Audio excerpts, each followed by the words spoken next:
them, and you know what I'm talking about. I keep a list. I think we all do. A list of who's good enough and who's bad enough. Who's good enough and who's not. Everybody else is not. And Jonah's got a list. He says, those Ninevites are on the naughty list. They don't deserve anyone showing up there to talk to them. But God is not like Santa. He's not like me. He's not like Jonah. He says, I don't care what they've done. I love them. It's not just that God loves them. It's that God is love.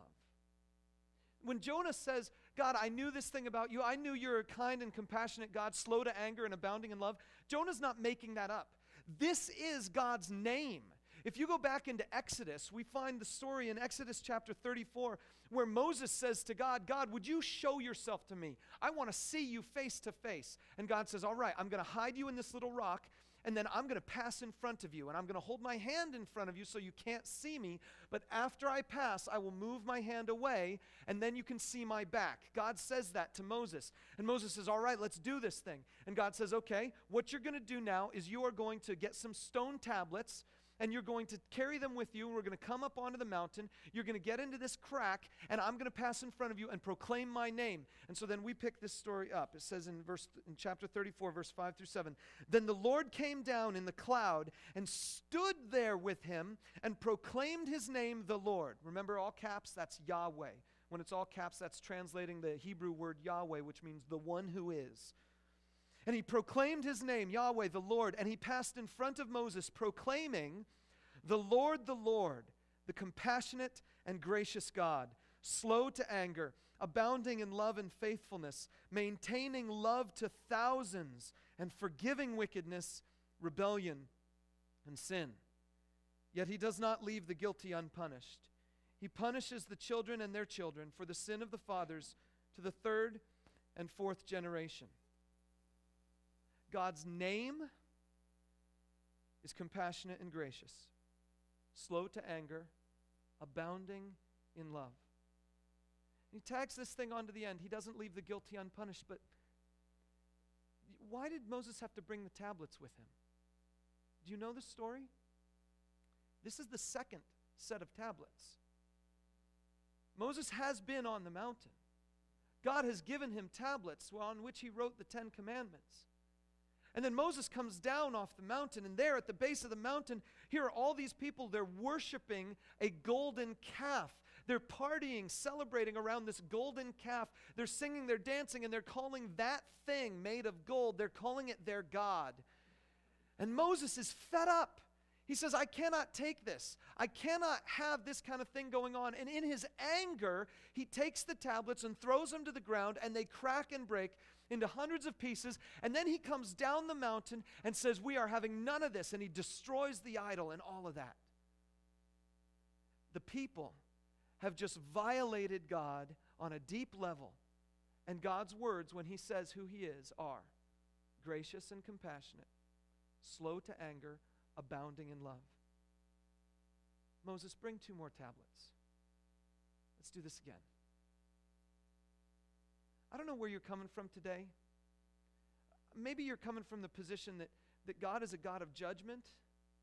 And so you focus on that last little line where it says he doesn't leave the guilty unpunished.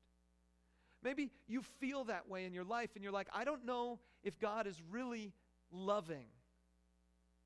But everything else about God communicates love over and over. Even when these people have violated him, the very next moment, God says, bring 2 more tablets. Let's do it again. Because I'm slow to anger, abounding in love. Jonah says, I can have that love for me, but I can't have that love for someone else. Here's the message of Jonah. If you're taking notes, jot this down.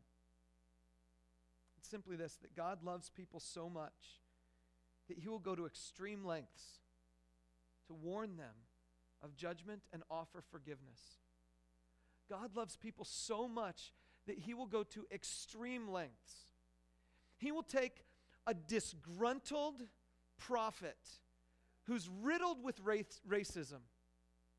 And he will say to that man, "You're the dude I want. Go to Nineveh." He will send that guy to a town riddled with murders and violence and all kinds of things. Jonah's not afraid of the violence. He's afraid of the forgiveness. But God will take a man like that and says, "Listen, I know how I'm going to work this thing out. I know the long story. I know the end of the thing. I know you're the guy I want there." And so God loves the Ninevites so much that he's going to take Jonah. God loves the Ninevites so much that when Jonah goes in the other direction, God sends a storm. God loves the Ninevites so much that when Jonah decides he's going to kill himself and jump off the side of the boat, God sends a fish. God loves the Ninevites so much that when Jonah's in the belly of the fish, God brings the fish back until Jonah gets spit up on the land and then decides to go. And God loves the Ninevites so much that when they say they're sorry and want to come back to a place of obedience, God says, "That's what I wanted. You're in. I forgive you." Everything God does is because he loves us. The Ten Commandments, they're because he loves us. You read the command that says take a break every 7 days, it's because God loves you. You read the command that says don't fool around with someone who's not your wife or husband, that's because he loves you.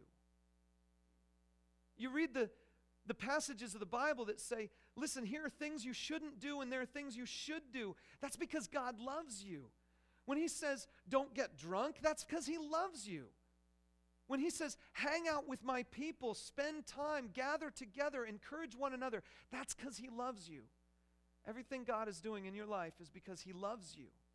He loves you so much that he's willing to go to extreme lengths to proclaim judgment and offer forgiveness. And that brings us all the way back to Jesus.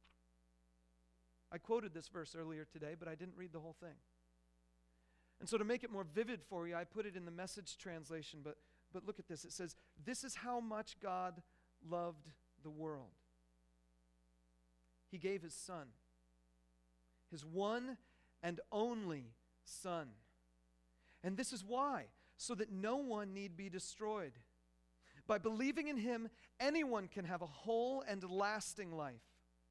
God didn't go to all the trouble of sending his Son merely to point an accusing finger, telling the world how bad it was. He came to help, to put the world right again. Anyone who trusts in him is acquitted. Anyone who refuses to trust in him has long